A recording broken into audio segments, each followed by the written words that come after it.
name is Ela, and I got my hair done, and it's done.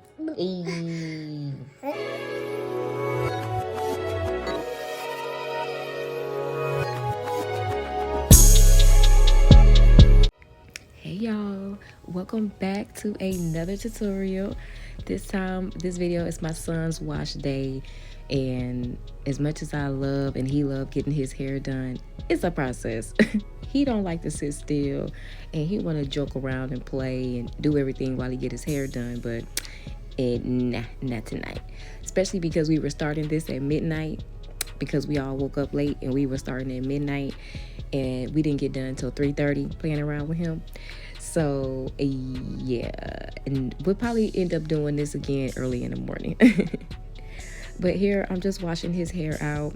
I don't retwist Eli hair often. I actually only retwist his hair every 3 months, unless I have, he got somewhere to go or we have things to do, and I'll just do like a soft retwist. But his last retwist was in August. Eli is 10 months locked now. It was a struggle. Because I was a little nervous at first because his hair is so fine and his hair is so like silky. And his locks, when I started them, they were so skinny. And I was afraid that his locks were not going to thicken up. I was going to comb them out. Like, forget it. He's going to get a haircut. But I'm happy that I stuck through it because my baby's locks look so good. So here we're using Shea Butter for the parts, some oil. We got a crochet needle to kind of, straighten up his flyaways. And I'm using this braiding gel, Loc N Twist Gel, and a comb. So here I'm just separating his hair. I use Shea Butter on his parts, and then I just start to clean it up.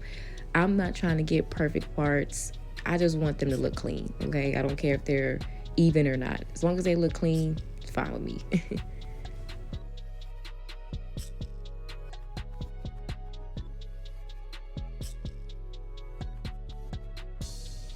So when I'm actually parting his hair out, when you guys are doing retwist and you're, sectioning off the parts and it's like a snag, I do not rip that apart.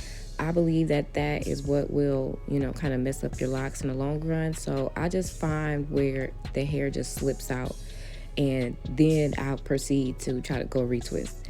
Here, what I did was, you guys saw all those flyaways.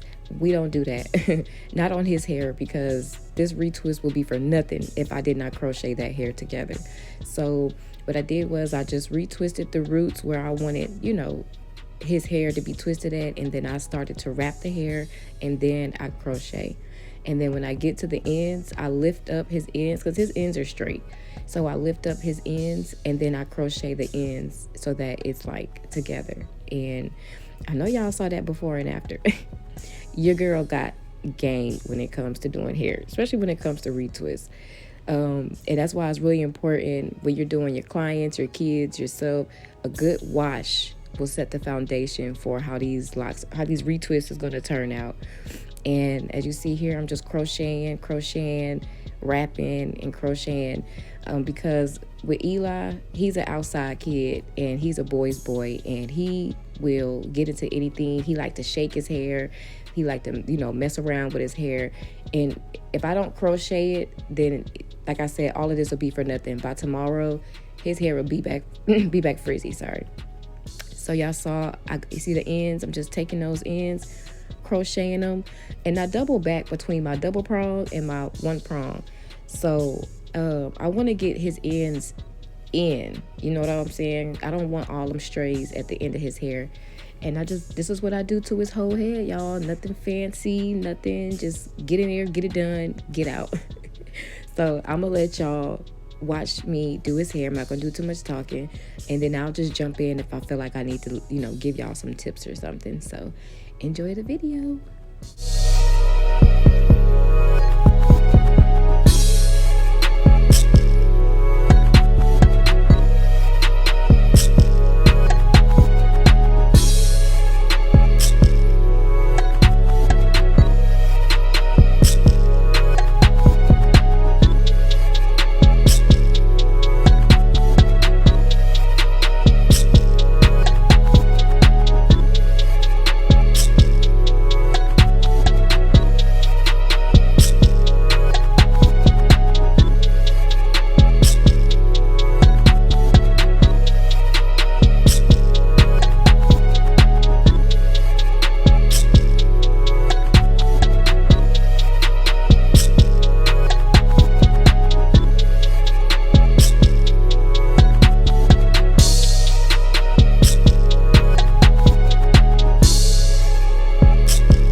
So as y'all can see, the before and the after. My boy, my baby hair is just really coming such a long way. Oh my God, just to see it, you know.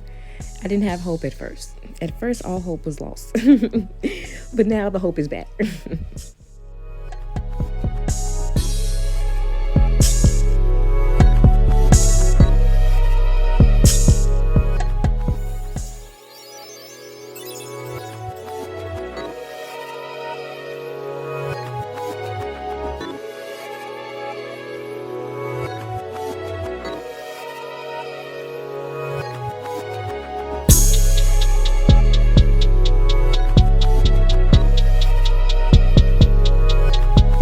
So here I'm showing you guys, first I do the retwist and then I take that hair and I wrap that hair around his lock because that's what I'm going to be crocheting. And then I'm not sure if I'm using my double prong or my single prong here, but I just start going in and I start crocheting that hair into the lock because you see how straight it is. If I just retwist his hair, wrap and go, by the morning when he gonna sleep on it. So by the time he wake up in the morning, all that hair gonna be out. And if I tell somebody I just retwisted my son's hair, they're gonna look at me like, what retwist? Because his hair is gonna be right back frizzy.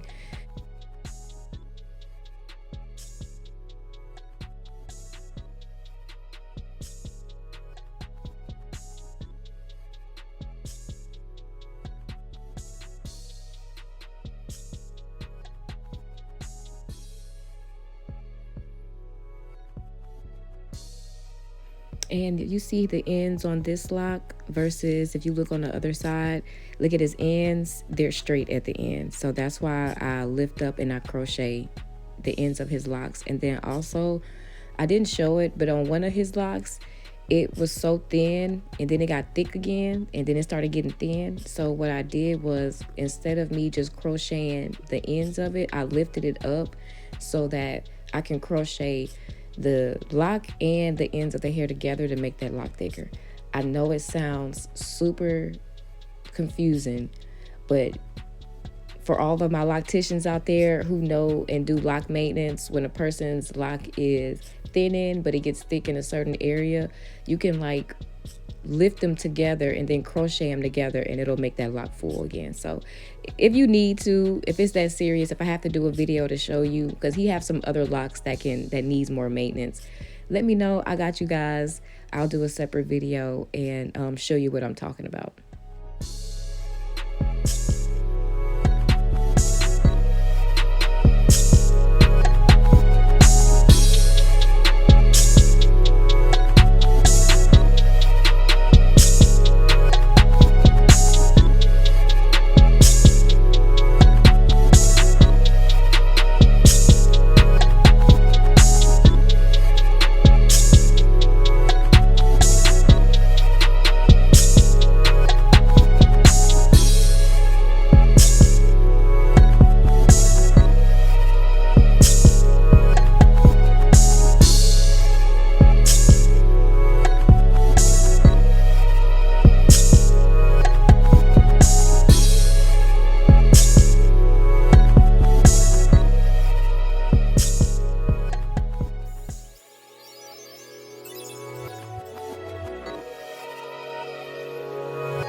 Okay, boom, I got y'all. Okay, so you see how I lifted his ends and I wrapped the hair around the end. Then I'm gonna take my crochet needle and go to down. Here I'm using my single prong crochet needle. I just go back and forth. I don't really have a preference. The areas that they're kind of thinner, I use the single. When they're kind of a little thicker, I'll use the double. But this is what I mean. I just take the hair, put it together, and I just start crocheting. Now, if the lock was thin and then it gets thick, you could do the same thing I just did, but it will shorten your lock. Let you know, it will make your lock shorter. So that's why I'm like, it just depends on each person and the condition of their lock. And look at this, we're done. He looks so clean. Now, I just use a little bit of setting lotion on the top. I don't like to use it throughout his whole head. I just use it on the top because, you know, that's the part everybody really see. And it just helps me to keep that top molded. And then I'm gonna go on with my blow dryer. I try not to use as much product. I'm already using braiding gel, number one. Normally I just use water and oil, but my sister was taking him to go see Christmas lights, and I knew he was going to be out there acting crazy. So I needed his hair to sit down and lay down, at least for that day. So that's why I used the braiding gel. And plus, using the braiding gel, I'm not saying braiding gel, but the Loc N gel, it do give that clean, crispy look that you want when you get your hair retwisted. Like, you want to look at it and people like, oh my God, who did your hair? You know, versus the water and the oil or just water. You know, if you don't have that texture of hair, your hair is not going to look as laid as it would be if you use the Loc N gel. So I do use a little bit. I don't think anything's wrong with it. None of my clients ever complain. You see my son's locks are beautiful. You know, a little goes a long way. And look at him, so happy. That's all he wanted to do. He just wanted to shake them. He was getting impatient. He was waiting for me to be done because he wanted to shake them. But here's my baby's hair, y'all. And again, thank you so much for watching. If you are based in Katy, Texas or Houston, Texas, I am doing hair. So just hit your girl up. My socials will be in the description box. And until next time, deuces.